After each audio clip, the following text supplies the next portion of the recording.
ورحمة الله وبرکاته.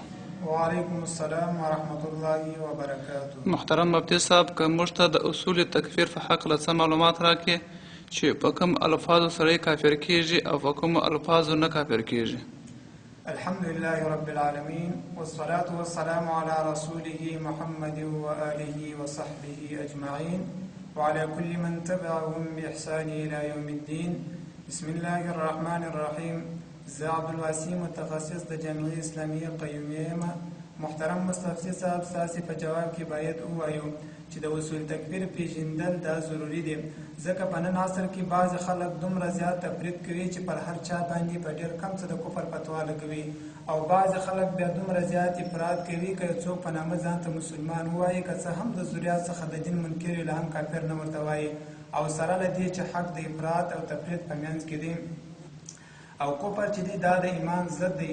ایمان چې دی هغه عبارت دی له تصدیق ما علم مجیء رسول الله صلی الله علیه وسلم بضروره.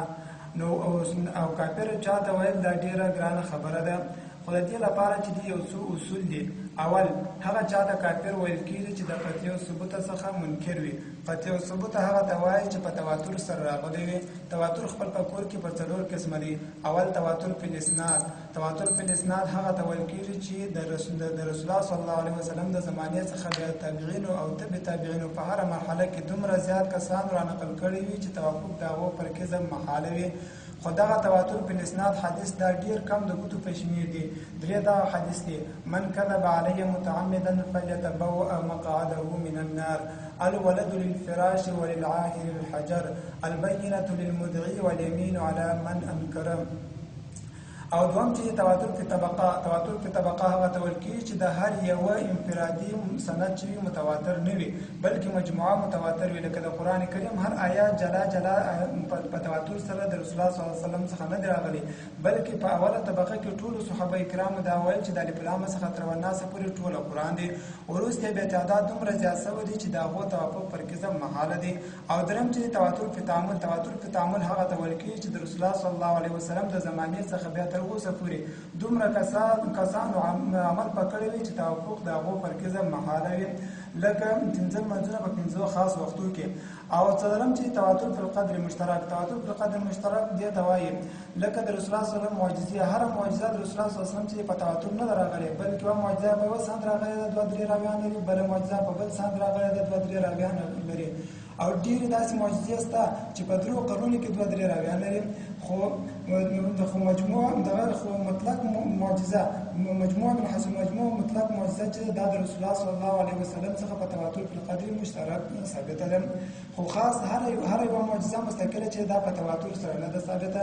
اوس که یو سړی د خاص معجزې څخه منکر سو دا سړی نه کافر کېږي، او که د مطلق معجزې څخه منکر سو او په خبر هم و علم په درلود چې دا په تواتر ثابته ده بیا که منکر سو دا سړی کافر کېږي، او که علم نه باید درلود خبر نه و نو اصح قول دا چې د تنبیه ورکول شي چې دا معجزه چې په تواتر سره ثابته ده بیا که منکر سو دا سړی چې کافر کېږي. د قطعي او ثبوت پر جاهل باندې کفر فتوا صحیح نه ده، او که چیرې په عالم هم بیا چې منکر سو بیا د کفر فتوا باندې صحیح ده. او دوه مسله دا دی چې هغه چا ته کافر ویل کېږي چې د قطعي عدالت څخه منکر وي. قطعي عدالت دا ته ویل کېږي چې یو داسې احتمال مختاره کړي چې هغه ناشي وي د دلیل څخه، لکه اقیم الصلاه چې وایي ارکان مخصوص ته دا قطعي عدالت دی.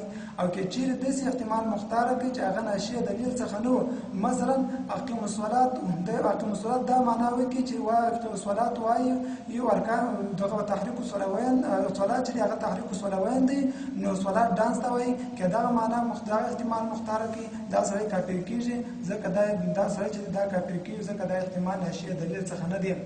او دا رقم قیدانیان وایي، قیدانیان دا حدیث د رسول الله صلی الله علیه وسلم وایي چې دا حدیث د رسول الله صلی الله علیه وسلم وایي من صلى صلاتنا واستقبل قبلتنا واكل ذبيحنا فهو مؤمن یا فهو منا. نو دوی وایي موږ دا ټول هم منو، بیا هم د خلکو موږ ته کافران وایي. موږ وایي ستاسې سره علامه د تکذیب سه هغه دا دی چې تاسې ختم نبوت په یقیني منئ، که تاسې ختم نبوت په یقیني ونه منئ نو تاسې کافران یاست. او دغه رقم پرویزان چې له ټوله حدیث څخه منکر دي دا هم دې ته هم کافران ویل کېږي، ځکه دوی د قطعي عدالت څخه منکر دي. او که یو سړی راوړي، یو سړی چې پر یو چا باندې کفر فتوا لګوي دا به په هغه باندې خبر وي، علم به باندې لري، بیا به د کفر فتوا باندې لګوي. ځکه حکیم المت به چې یو چا د شیعګانو د کفر په باره کې کتابونه راوړل سره دلایلو، نو ده به باندې ولیکل چې خاص هغه څوک کافر دی چې دغه خبرې کوي، چې هغه نسبت معاشره ته بد نسبت کوي یا د کومه ابوبکر صدیق راته تشکنځل کوي. او دریم اصل دا دی چې سړی په ظاهره ته ګوري، حکم پر ظاهره کوي. مثلا که یو چا په ظاهره داسې کار وکړي چې هغه د کفر و، دا سړی چې کافر دی. او دا رقم که چیرې یو چا داسې قول وکړي چې باقي نه وي احتمال د کفر و، یو احتمال اسلام و، دا سړی ته کافر نه ویل کېږي. او هغه مشهوره خبره چې ده چې په یو چا نه وي خبرې د کفر وکړي او خبرې د اسلام وکړه، دا سړی ته کافر نه ویل کېږي. دا ډېره سخته غلطه خبره ده. او څلورم اصل دا دی چې یو لزوم د کفر دی، بل التزام د کفر دی. التزام د کفر چې دی هغه سبب د کفر دی، او لزوم د کفر چې دی هغه سبب د کفر نه دی.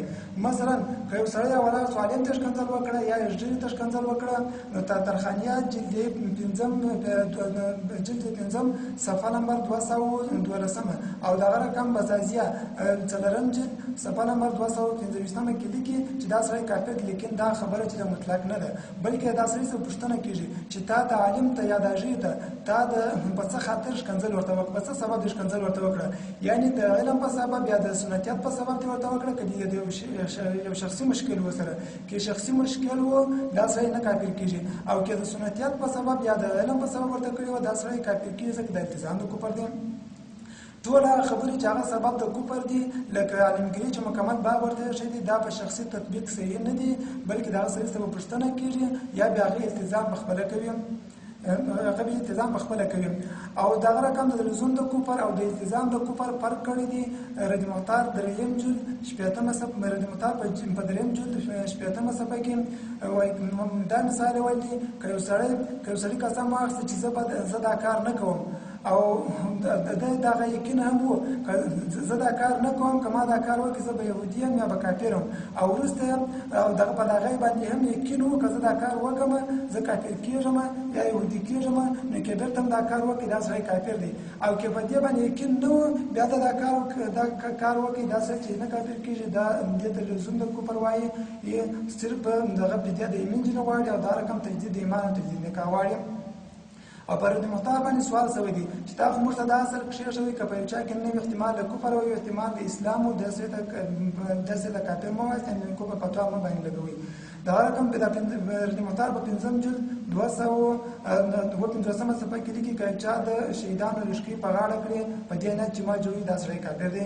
او دا رقم په 5 جلد 290 صفحه کې لیکي که یو چا غیبت کوي بل سړي ته وایي چې ته غیبت ولیکه زه د حق وایم دا سړی کافر دی. او دا رقم په دریم جلد 315 صفحه کې وایي که چا زه د غلو حال ماته معلوم دی دا سړی کافر دی، ځکه د غیب دعوا وکړئ. که دا وایي چې ماته پیرانان وایي دا سړی هم کافر دی، ځکه د غیب نسبت ور پیرانان ته وکړي، که بل چا تصدیق وکړي هغه هم کافر دی. او په 5 جلد 218 صفحه کې لیکي که یو سړی راولاړ شي د بل چا په پښو کې حیوان حلال کړي دا سړی کافر دی. او په دغه 5 جلد 293 صفحه کې بیا وایي چې زه د دې د کافر نه وم، په دې کې اختلاف دی. خو رد محتار دته دغه سوال جواب ورکړی، دغه ټکر د پای کړی ده په دریم جلد 314 کې. یو هغه کفر دی چې هغه د احکام د تکفیر یعنی احکام د ارتداد باندې جاری کیږي، او بل هغه کفر دی چې تجدید ایمان او تجدید نکاح غواړي. په نفس لزوم د کفر چې دی تجدید ایمان او تجدید نکاح غواړي، او هغه چې تکفیر د تکفیر احکام ور باندې جاری کیږي هغه التزام د کفر غواړي. او بل یو اختلافي کفر دی، بل اتفاقي. که اتفاقي کفر راغی هلته تکفیر روا دی، او که اختلافي کفر راغی هلته تکفیر روا نه دی. دا انعام الباری د شیخ الاسلام محمد تقی عثماني صاحب جلد اول صفحه نمبر 204 څخه بیا تر 315 صفحه کې دغه بحث ذکر کیږي. والله سبحانه وتعالى اعلم. جزاكم الله.